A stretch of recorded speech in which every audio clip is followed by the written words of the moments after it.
Let's talk about the night that iconic actress Ava Gardner rushed to Carrie Fisher's side in London and potentially saved her life. Ava rushed to Carrie's side in London when her mother, Debbie Reynolds, couldn't because she was getting married for the third time. But before we dive into all of that, hi, I am John Joseph and I create content about your favorite stars of yesterday and today. So if you want more videos like the one you're seeing right now, be sure to hit that follow button. It was the eve of Debbie Reynolds' wedding to her third husband, Richard Hamlet, when Carrie Fisher's airplane arrived from London without her on it. Debbie Reynolds said in her memoir, Unsinkable, which we will begin reading September 15th in my Old Hollywood book club, that this was a very difficult time in Carrie Fisher's life. She had recently suffered from an ectopic pregnancy, she had recently separated from her husband, Paul Simon, and she was said to even be upset that Debbie was getting married for the third time as she wasn't over the pain she experienced during Debbie's second marriage. Debbie's wedding was the next day, and while the photos would tell you that she was having a great time, she could not help but worry about her daughter Carrie. So after Debbie cut the cake, she requested that her son Todd get Carrie on the phone. And when they got on the phone, Carrie had explained to her mother that she had come down with a bad cold that only worsened when she traveled by airplane. And when Debbie hung up the phone, she said she couldn't help but feel like something wasn't right.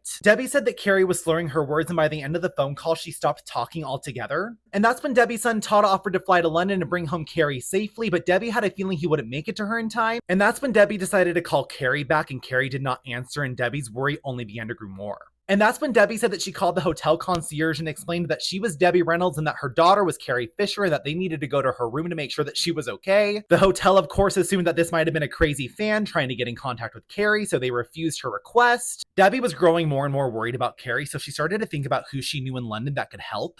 And that's when she offered a solution to this problem that the hotel concierge could not deny. Would you check in on Carrie if Ava Gardner showed up to your hotel and went with you? The hotel concierge obviously agreed with this plan, and that's when Debbie called Ava, and Ava responded with, I'll sure as hell take care of it. And it's a good thing that she did, because when Ava arrived, Carrie was sleeping on the floor face down with all of her clothes on, all of the windows open, the room had been freezing, and the TV was still on. Ava immediately got a doctor to see Carrie, and they realized that she hadn't OD'd, but she definitely took way too many pills. The thing that touched me about this story so much is that Ava stayed by Carrie's side until she knew she was restored back to good health. And eventually Carrie Fisher returned home to Los Angeles, where she was reunited with her brother Todd.